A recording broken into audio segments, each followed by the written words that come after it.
Hey, welcome to another episode of Entrepreneur Encounters. I'm Brent Halfloss. I'm an entrepreneur coach and business catalyst, and I'm super excited to be here with Denise Thomas today. Denise has been a friend of mine. I've been able to watch her work with other clients. She's joined us as a mentor. She's done amazing things, and I think you're going to learn a lot from her life trajectory and her career and where she's taken her business. If this is your first time joining us on Entrepreneur Encounters, thank you. Welcome. We love to have you here. This is our long form interview format where we look for entrepreneurs who are in progress. Perhaps they're just a little bit further along in business than you are. And the goal here is to learn from them, to learn from their successes, learn from their struggles, learn from their failures, and learn from their experience. I personally believe that we can't get anywhere as entrepreneurs unless we encounter other folks who are on the same path as us, because it's unique, it's different, and it's something that honestly only another entrepreneur can understand. So do join us and catch some of other long form feeds that we have had before. So without further ado, I want to go ahead and just invite Denise. Welcome to the show. Thank you, Brent. I'm so excited to be here. Appreciate the invitation. Well, it's Love the intro. It's an absolute honor. Thank you for that. If I did anything well in my intro, it's because I hung out with you for a while and learned something about communication. So with that hamming it up, tell us about yourself and your business, please. So my company, The Effective Communication Coach, is a consultancy firm based here in Milwaukee, Wisconsin. Whoop, and whoop. Yes, go Bucks, Bucks and 6.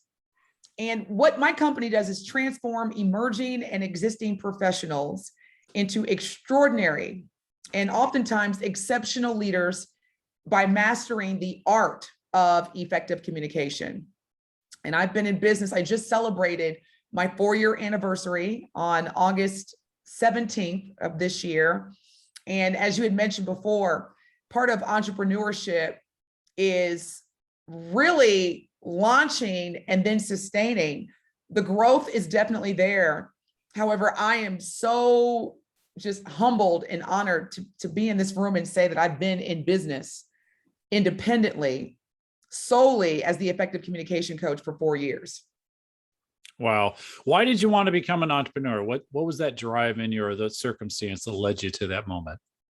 What's interesting, Brent, is when I worked for companies, my last employer was Miller Coors, now known as Molson Coors. What's interesting is prior to 2000, I would say 16, I was thinking of the idea, but my survival mechanisms and my self-talk kept saying, it's not guaranteed. And that's one thing I want to just share with you, Brent, and your audience, is when you are transforming from an employee to an entrepreneur, there's going to have to be a lot of mindset changes. And so I definitely encourage your listeners to establish meaningful relationships with other entrepreneurs, such as yourself, such as myself, because you're going to need to surround yourself with people that are going to help you or encourage you bring your vision into reality. So for many years, I struggled. I wanted to be an entrepreneur, but I struggled because my conditioning said the only way that you're going to be successful and the only way that you're going to be able to provide for your family, the only way that you're going to be able to eat is through an employer. Entrepreneurship is not guaranteed. So there was a lot of fear and anxiety associated with that, but it was always in my mind, sometimes more in the back front than the forefront, but just always wanted to really be my own boss, because I know if my own boss, I'm not going to fire me anytime soon. No, I can't emphasize and reiterate what you said about mindset enough. Maybe half, maybe even more of the entrepreneurial game is getting the right mindset to understand how we're going about the game and doing this. Walk me through your journey to get started into business, and tell us about your passion specifically around communication. So my passion around my business started when I was 3 years old. Now, of course, at that age, I didn't know what my gift was. But again, going back to my earlier point, having people in your life, i.e. my parents, especially my mother, she saw the gift at that age and immediately inserted me in speaking engagements at church, At school, I was the student that was asked to read the announcements over the PA system. Then I got into forensics, speech and debate. I was always speaking, and I was never, contrary to 99.9% of the world's population, fearful or nervous about speaking in front of an audience. So that's what the factor that my mother was like, okay, this is something extraordinary, because most people, especially at that age, are terrified of speaking in public. So my passion organically came from my gift. And I think what people need to understand as part of entrepreneurship, the business aspect in terms of your business plan, your P&L, accounting, marketing, it's important, but trust me, you really have to focus in on your passion and how you're going to leverage that to differentiate yourself from others in terms of like market share, or what other people refer to as competitors, which I don't even entertain, because my biggest competitor is me. I love it. And I would have to say that's another mindset perspective, because most people are in that world of like, who's competitors, but to think about yourself as your biggest competitor, I think that actually demonstrates how far your mindset has likely come. So yeah, because, and sorry to interject, but I just want to share this with your audience. They're in the grocery industry, there's a market share across, Walmart, Myers, Kroger, or Roundy's, Pick and Save, that's Roundy's as well. And guess what? Each of those, in Target, each of those stores provide a different experience. And I'm not waking up in the morning trying to compete with other great public speakers and communication coaches, because my style may not be suitable for everyone. But for those that say, you know what, Denise is someone who I can collaborate with, partner with based on her style, that's all I have to worry about. So my competition is me every day. I don't want to be responsible for communicating or coaching the world. I don't have that capacity. So I'm very, very excited to work with, partner, be in the same circle, know of a plethora of great communication coaches. So I encourage your audience, as they are developing their brand and their image and how they're going to deliver their service, and understanding what matters to clients within that particular industry, do not get caught up in competition. I'm doing the air quotes. Get more caught up in how you are differentiating yourself and what's going to be the brand that you create. What are the associated feelings that people experience when they see and or hear your name? Wow, I really love that, because I think as a lot of professional service providers, it can be easy to say someone else does the same thing as me. Maybe they may not do it the same way, with the same values and the same vision. And ultimately, there is only one Denise Thomas. So like, thank God. Right. What you bring in the package, all that ties in. And I think that, and that's a mindset piece. The world thinks in terms of competition. Boy, put that to the side. Maybe there are alternatives, maybe there are better fits, but you're right. There is only one effective communication coach. So what choices did you need to make in order to get into business? There were probably some sacrifices and some items along the way. Man, these are great questions, Brent. What choices did I make? What sacrifices? The biggest one immediately is income. Because remember, when you've been conditioned as an employee, and for me, I had close to 20 years of working professionally. And that's not even counting like when I was working in high school part-time at McDonald's. So the biggest choice that you're going to have to make is, how am I going to operate based on the indefinite, or I shouldn't say indefinite. Yeah, that's the right word. Indefinite source of income. Here's the good news. This is actually incredible news. I am a living, breathing testimony that when you do what you love, the money will come. The choice is, am I positioning myself to receive more no's than yeses? Because it can be a deteriorator, it can be a derailer, it could be a demotivator. And so you have to make those choices in terms of, it goes back to mindset. Also, and I know this is very theoretical, but it's so true. And a lot of times Entrepreneurs don't talk about this. You have to choose who you're going to take with you, and you're not going to be able to take everybody with you. And what I mean when I say that is that you are in a totally different leadership capacity. And for solopreneurs, you're really going to have to be intentional about who is in your network, who has access to you. How do you continue to engage with people? Because remember, for people like me that are solopreneurs, I'm the CEO, the CMO, the CFO, the COO.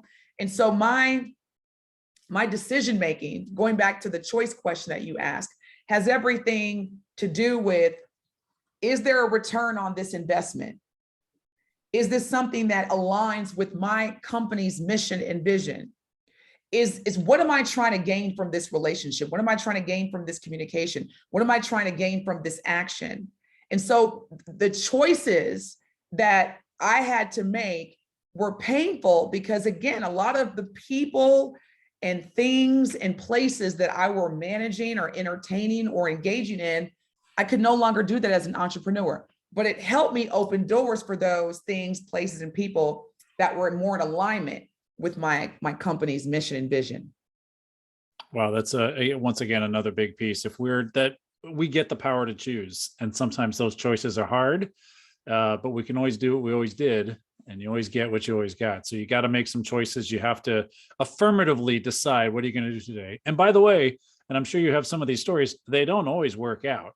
No. So what, you get up tomorrow and you make some different choices, and you keep moving forward. So can I actually, before I even get to my next question here on the list, I'd love for you, can you walk us through like that first year?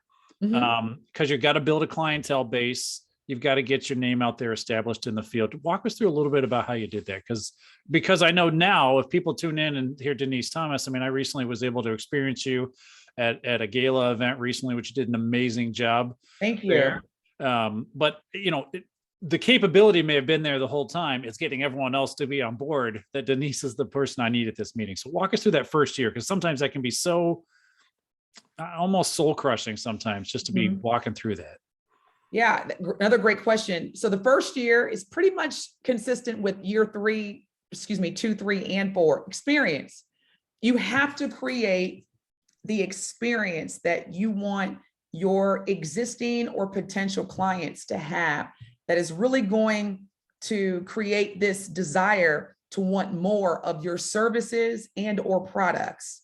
So the first year, it was similar to, prior to COVID, you may be able to go to a wholesale department store, and at the end of each aisle, there were company representatives that were providing what is known as samples. And that first bite, you're like, oh my goodness, this is delicious. I want more. That's the same experience that you have to create. So I was providing samples of my services through pro bono work. So I would contact, and that's another thing, there is not one nonprofit organization, I can tell you that right now, that does not appreciate valuable volunteers. And they're always looking for pro bono consultants, speakers, etc. And so when you present or when you provide a sample of your experience to those nonprofit organizations, remember, nonprofit organizations many, many times have board of directors that are leaders, decision makers, and influencers within their companies, which again, oftentimes can be Fortune 100 companies that are also looking for speakers. So create that experience, build those relationships, offer. And here's the thing too, Brent, as you're planning, what you're projecting your sales to be and what you need to bring in terms of income to generate the type of revenue that's going to not only keep you in business, but grow your business. Also, and people don't do this, I do this, allocate how much free time you're going to give away, how much volunteer time, because that also, we could talk about that later, that's a tax write-off. So if I allocate, let's say 500 hours per fiscal calendar year towards different nonprofit organizations in whatever capacity that's part of my business, then I can say to people, you know what? I have exceeded or I've met my volunteer allocation for this year, but please reach out to me in 2022 so that I can provide volunteer work for your organization. People love that. And it also makes sure that you're not giving away more time. Because remember, as entrepreneurs, this is a for-profit initiative. We're not nonprofit, we're for-profit. So again, create the experience in the first year that you want to deliver, be prepared to volunteer. And then also as part of the exchange, say in exchange for this pro bono work, I want you to promote my services. I want you to write a recommendation, write a letter of service so I can file that in my taxes. And then what will happen organically is what we call the best form of marketing. That's word of mouth. So by the time you get to year 2, year 3, and so forth, you're turning down business, because that's the position I'm in right now. I am at full capacity probably until the end of February of 2022. Well, that makes me even more grateful you made time for us today. So how have you adapted your business along the way? You've obviously made some tweaks and some changes, particularly as your schedule's filling up. So what adaptations have you had to make? The big adaptations is being ready to adapt. That's a key component of exceptional leadership, which is what entrepreneurs definitely need to adopt. And there are several resources, both tangible and intangible, but I would encourage your listening audience or your viewing audience as well to Google or do some research on books, articles around adaptive leadership. The biggest adaptation that I had to embrace and demonstrate, obviously, was March of 2020. I'm sure you know this, Brent, I'm a very extroverted person. My leadership style is very conceptual, strategic. I love to party, celebrate when businesses are growing and doing well. And that all came to a halt. And so I wasn't going to allow the sense of losing control to consume me, because I knew that it would have a negative impact on my business and its ability to sustain during a global pandemic. Because remember, nobody had a heads up, nobody had a playbook, nobody had a solution. We were literally, as they say, building and flying the plane at the same time. And that required a significant amount of adaptive leadership. So in that, my why never changed, which is why it's so important to have a mission statement, have a company mission statement. My why never changed. I was still going to transform emerging and existing professionals into extraordinary leaders by mastering the art of effective communication. My how is what was part of the adaptation. And so just like everybody else, I got more acquainted and acclimated with Zoom and Microsoft Teams and other virtual platforms. And I created virtual effective communication workshops, which was so encouraging, because when you jump out on faith and you do the work that you love, Brent, I think I had posted the e-flyer on my social media platforms, and within, I would say, an hour and a half, it was at full capacity. People were registered, and it was so encouraging and so important, because when you are able to adapt, because change is inevitable, you do not have to feel like you're losing control. Because if you have a mission, you have a why and a purpose, it's never changing that. It's just maybe changing how you deliver and demonstrate your mission, vision, and purpose. Oh, that's a great answer. You touched on COVID, and obviously that was a game changer for all of us. Mm-hmm. How, when you're interacting with a client or a client comes to you, and I'm not sure exactly what they're approaching you with, how do you identify the problem that you think needs to be solved for those customers? Here's the thing. There's nothing wrong with being transparent and being vulnerable. And I think a lot of times when people are very solution oriented, so, consultants, entrepreneurs, they're very focused on solving problems, which is good. However, keep in mind that everyone understands right now there are a lot of opportunities, challenges, problems, however you want to classify it, that quite frankly are not a one size fits all solution. And so I was having conversations, whether it was dialogue, just exchanging what matters to you right now. These are the things that I have, authored or put together, created. Is this something that would be of interest to you? Listening Brent, is a powerful technique, because oftentimes your clients, they want you to understand what matters. And part of understanding what matters is listening and having those conversations, exchanging ideas and perspectives, and leaning in to your client, whether again, it's an existing or potential. And I would also encourage your audience to look at, like, take an inventory of your favorite brands. Like, these are my favorite brands, and revisit how they kept you as a consumer during COVID, and take notes and apply those same things, because whatever naturally attracts you to your favorite brands has everything to do with those attributes. Those qualities are part of you as well, thus the attraction. So take notes to how your favorite brands manage their clients, and then also have conversations, be vulnerable, say, hey, we want to continue this partnership with you. And we realize that there have probably been some significant changes that we need to understand so that we can address accordingly. Let's have that conversation. Clients love that, because if you come in assuming without really understanding the dynamics, then it's going to be not only a demotivator for your client, but quite frankly, they're going to assume that as long as it's a sunny day scenario, I can work with this consultant. But when things start to change, it gets a little bit ambiguous, then I realize that this is not the partner for me. So just listen, talk with your customers, listen to what they're saying, understand what matters, and move forward. Yeah, I would say the more, I like that, the more listening you do, and sometimes the less talking. It's not about, we have the skill set that we have. As you mentioned earlier, we're our only competition. And so the more we can listen, we don't have to hard sell. You can figure out how to accommodate, how to come alongside, how to support, and how to say, I think am I hearing this right? Do I understand this right? And then we can bring all of us to figure out if we have a solution to be able to support them in their problem. I like how you framed up that listening aspect. How do you stay on top of your industry? I know there's continuing education. There's always learning. I think you already mentioned doing some reading and research. What do you do to be at the top of your class?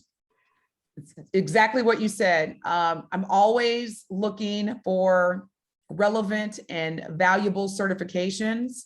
I just completed an e-learning trainer certification through University of Milwaukee, Wisconsin, also known as UWM.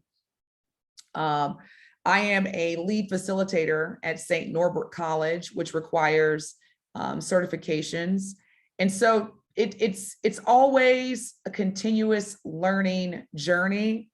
And you have to make the time, because often as entrepreneurs, we are so consumed and busy with our day-to-day operations, whether it's administrative duties, execution of our services, planning for the next.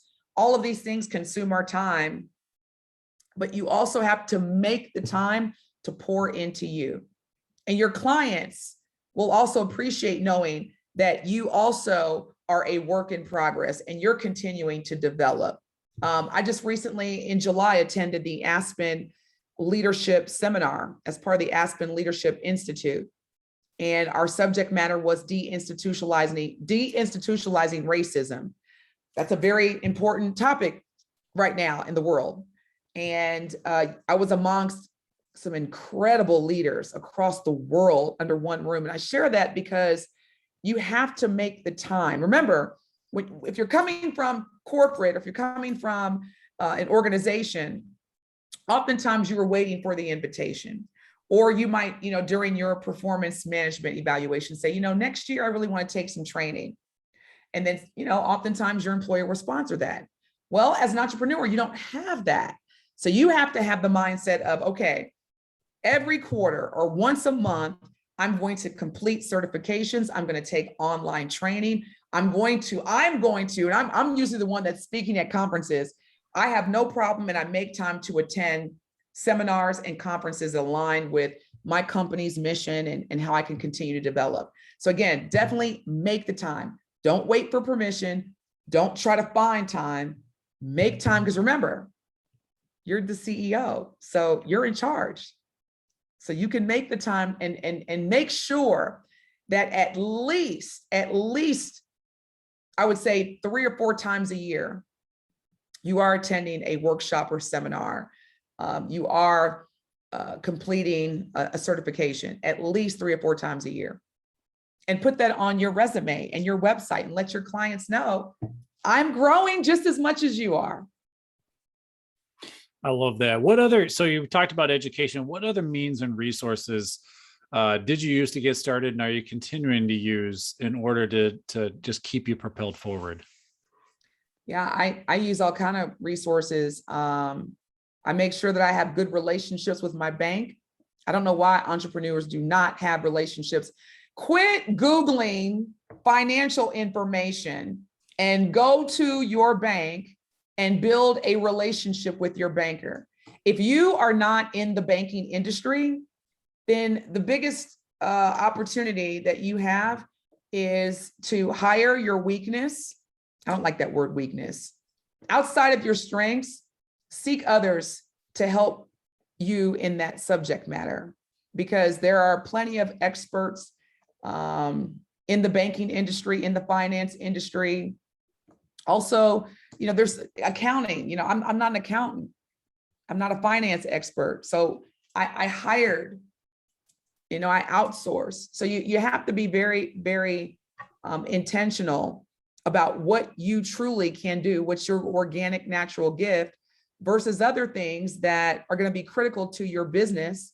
But, I have a good accountant, I have a good bookkeeper, I have a good banker. I'm trying to think. I have a good web development team. I have a good social media team. These are all teams that I outsourced that are critical to my business. However, I don't know how to do it. It's an investment. Trust me. It may seem like another expenditure, but it will save you so much time, money, and energy that you can put back into your business and focus on where your gift is. So be sure to hire what is outside of your strengths and build those relationships with the industries that you need, i.e. bankers, because that's going to be very, very critical during your first 3 to 5 years of entrepreneurship. When did you start adding some of those on? Some people try and add them day one. I've run into a lot of entrepreneurs though, who they got to prioritize it because the amount of funds available just don't support all of it. So in your experience, how did you decide it was time, I needed to bring on a social media person, I really need to get a better relationship with a banker? When did you bring those on? Well, I knew I took an inventory of every relationship that I would need. I also had a good friend who is a branding and imaging specialist. And at the time prior to COVID, he's based in Atlanta. Guess what? I flew to him. That's another thing, you're going to have to be prepared to meet people where they are that you need, even if it's outside of your local city or town. And I know some people are probably saying, well, Denise, that's a lot easier said than done. I don't have the budget. Well, fortunately, the silver lining of COVID-19 is that you can meet virtually, but definitely make the time to meet people face to face, meet them where they are, get advice, because that branding and imaging specialist, shout out to Anthony Joyner. You can visit his website, anthonyjoyner.com. That's JOINER.com. Provided me so many different resources. Now, here's the opportunity. When you receive great advice and great resources from people in those areas, it is then your responsibility to do the work. Because although Anthony gave me all these different, I still had to actually do the work. And so again, people are watching, and those same people that you're seeking advice from, they're going to go back and look and see if you actually applied or utilized the gifts that they gave you. And if you don't, that has a negative impact on the relationship. Relationship building is everything. I do it every day. And it's free 99. There is no cost associated with building meaningful relationships. You can have all the technical aptitude and business acumen in the world, but if you don't have a connection with people across all different industries, races, genders, sexual orientations, religions, I'm telling you, It is one of the most critical components as part of your first, second, third, and so forth year. Relationships, diverse relationships. And if you look at your network and everybody in your network looks the same, that's an opportunity. Because you don't want, now, if you want all your consumers to look like you, that's one thing, but I want all walks of life to retain my company services. And I do have all walks of life that retain my company services. That's awesome. Talk to us about what other components go into your support community, whether it can be personal or professional, but you just mentioned relationship building. Some people talk about networking. They're not actually the same. I actually like relationship building better because it has to me, it implies a bigger depth. But talk to me about your support community and the folks that you go to, even outside of work, and how it propels you and keeps you going as an entrepreneur. I'm so glad you asked that question, because so many people perceive or portray themselves as experts. So I always tell people, be very mindful of the advice that you receive and consume from others, and ask yourself, do I have people in my network that are doing what I'm doing, but doing it like 20,000 times bigger? That's who you want in your network. I'm not taking advice from somebody who is going to tell me I'm a branding expert, but yet they don't have any clients that use their services that take them to the next level. So be very mindful in terms of your support network. You want people that are smarter than you. You want people who are in a position of what success looks like for you 5 years from now, and they're in that right now. I have I don't want to say so many, because I don't want to make it seem like it's quantity versus quality, but I have a significant number of millionaires in my phone. Why? Because I want to be a millionaire. I have a network of people who are in roles and positions that I'm pursuing as part of my business. So the ultimate answer, Brent, is your support network should not represent the people that you had in the past or the people that are like your peers.